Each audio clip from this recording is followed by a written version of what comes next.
Been to a couple of conferences recently and some pretty good themes coming through. The most dominant theme is South Africa's future is all about choices. And that sounds overly simplistic, but you make a couple of wrong choices and you go down a slippery slope to Venezuela's oblivion. You take some smart choices and you can see South Africa performing like Brazil at its best. And I don't know about you, but I don't know, Adrian Saville, the chief executive at Cannon Asset Managers. I'm actually appreciating the message that our current recession and collapse in business confidence is forced to send to policymakers. It's a very clear message, Bruce, that you can say whatever you want, but saying it doesn't make it. You know, it's sort of principle one that jumps out of strategy everywhere, from business to politics. And we talk a very good game strategically, but we don't carry it onto the field of practice and convert it into a strong economy that builds competitiveness and creates jobs and redresses inequality.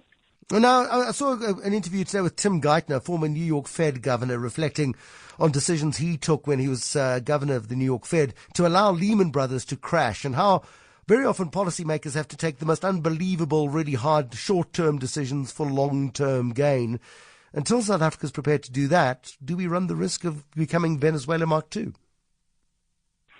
Venezuela Mark II is a spectacular collapse from what was a former almost poster child for other emerging markets to emulate, and their externally induced crisis, which was a over reliance on oil, meant that the choices that they'd made, which seemed to be sort of wise and clear-minded, when the oil price tanked, they were left high and dry, which meant they actually weren't really taking the tough choices that they suggested they were. When it comes to South Africa, we haven't had that same sort of buoyancy afforded by windfall gains. Certainly, the transition from apartheid to a democratic era opened up the economy, and that gave us a windfall. The commodities boom of the last decade gave us a windfall, but there really hasn't been anything enduring to mask or hide the fact that the South African economy has been struggling for a long time. And if you haven't gotten the message, you haven't been watching. Tough choices need to be made. I saw the finance minister yesterday. He was making this point that tax revenues are going to be negative. They're going to be squeezed because the economy is not growing. I said to him, does that mean that we get another VAT increase at the next budget? And he goes, it all depends on whether we get the growth. And so we're stuck on this hamster wheel, except the hamster wheel's bearings are loose, and there's a risk that it could rattle loose completely.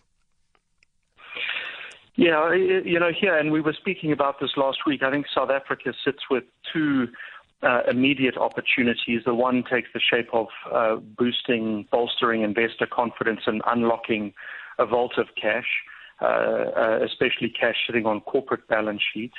The other is the fast-growing neighborhood where South Africa has quick and competitive access to a large tract of neighbors that are growing very quickly, well above world average. I think there are also other latent opportunities. In fact, something I shared on my social media, Twitter, this morning was about the prospect in land reform. And here, although there is a tremendous anxiety around the shape and form that this might take, from evidence and experiences in other places close to Venezuela, its Chilean neighbor, I had to say that for you, Bruce, shows us what happens when you reform land in a functional way and in an inclusive way. And you get big gains in productivity. It's followed by improvements in farm prices. And you're away not just with growth, but also with balance sheet improvement. There is lots of opportunity. Dr. Adrian Saville, thank you, Chief Executive of Cannon Asset Managers. President Ramaphosa, if you're looking for his number, I don't think he'll mind me sharing it with you.